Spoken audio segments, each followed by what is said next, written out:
Hi guys mga kashepoy, we're back to another food trip adventure. Pero dito ngayon ay backyard cooking muna ulit tayo kasi yung pinsan ko na si Eileen Libao Lopez ay nag-request ng tokwat baboy. Magluto daw ako ng tokwat baboy recipe. So, antabi lang kayo Ayos. So ito, nag-ready lang ako ng tokwa.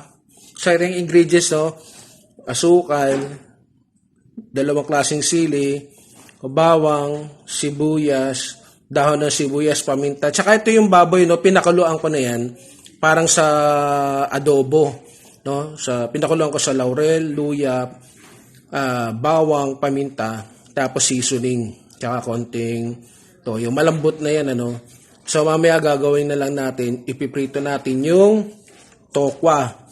Tapos gagawa na tayo ng so baka dalawang klase ang gawin ko, Isang normal na tokwat baboy at gagawa din ako ng isa pa, yung sizzling tokwat baboy. So antabayan nyo lang mga kashepoy. Okay, mga kasama natin dyan, mga kashepoy. So ito na yung hiniwa ko na yung tokwa na gagamitin ko, ipiprito. Kasi ito na yung pinakulaan ko na baboy.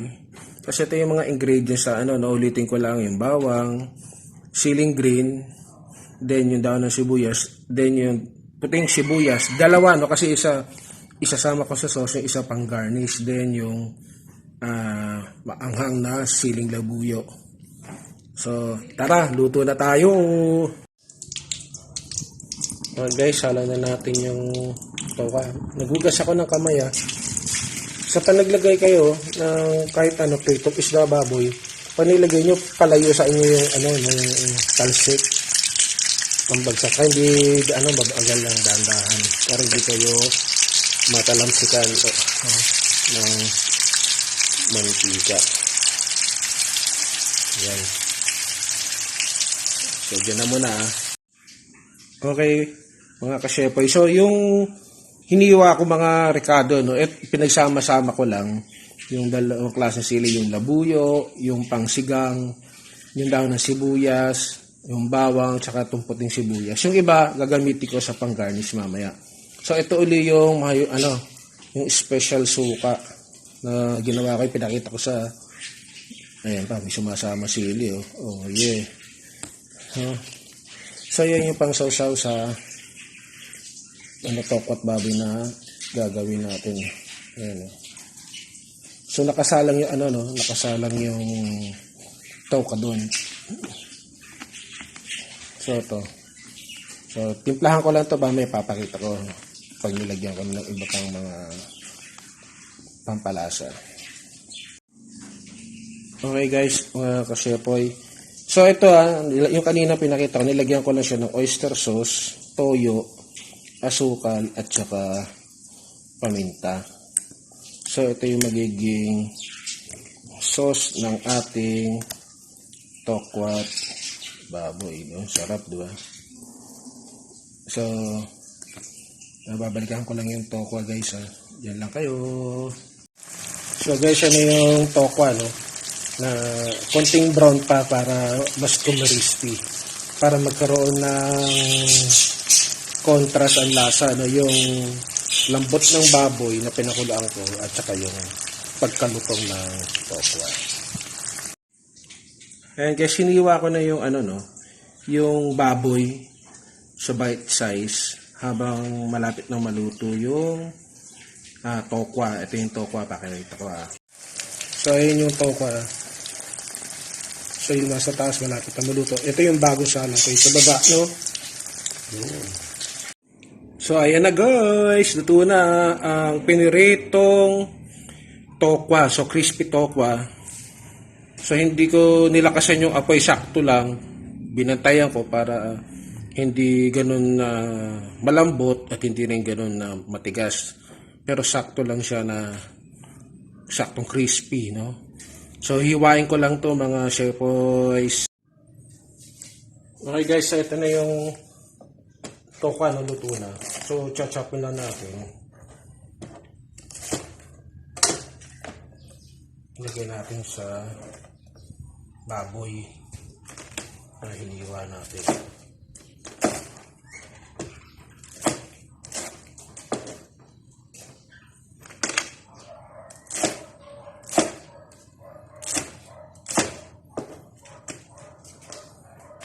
So, crispy na kung naririnig nyo. Yung pagkaluto ko.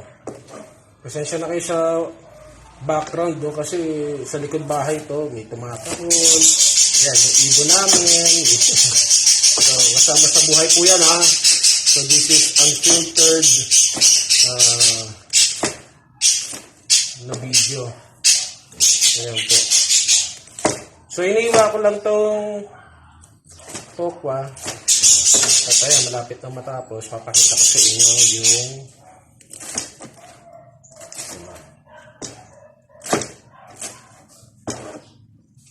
siya na. Wait lang mga kasyepoy. So, ayan na. Ang sarap. So, inalo ko lang, no? So, ito yung tokwa. No? Kasi pinagsama ko na yung tokwa at baboy. Ayan. So, haluin lang natin para mag-mix. Na hindi puro tokwa at hindi rin naman puro baboy. So, mamaya, may special video ko, no? Kung gusto nyo i-upgrade to, so gagawa pa ako ng isa pang maiksing video. Gagawa ako ng sizzling tokwat baboy. So, ito yung, kumbaga part 1. Then, mamaya part 2.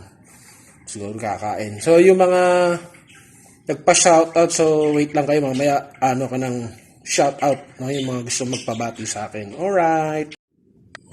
So, ito, pwede na to. No? As is. You know, ulam na to eh.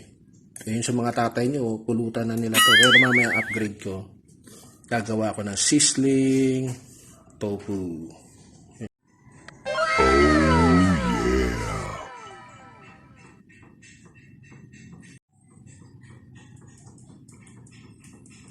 So ayan guys, kumuha ko ng sample na. Konti lang kasi kakain pa ako. Titikman natin tong sample ng tokwat baboy lang. Alright? Okay guys, so nandito titikman natin muna. So bago natin kainin, pray muna ulit, no? Panginoon, sa pangalan ni Jesus, salamat po sa pagkain ito. Amen. So, papak muna, titikman ko lang muna to guys ha. Kung masarap. Meron ba kayong pagkain? Sumabay kayo sa pagkain. Titikman ko lang, no? Kung panalo ba. Yahoo!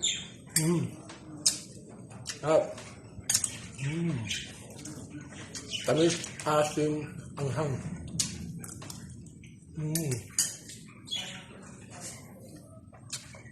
Ginagawa mo.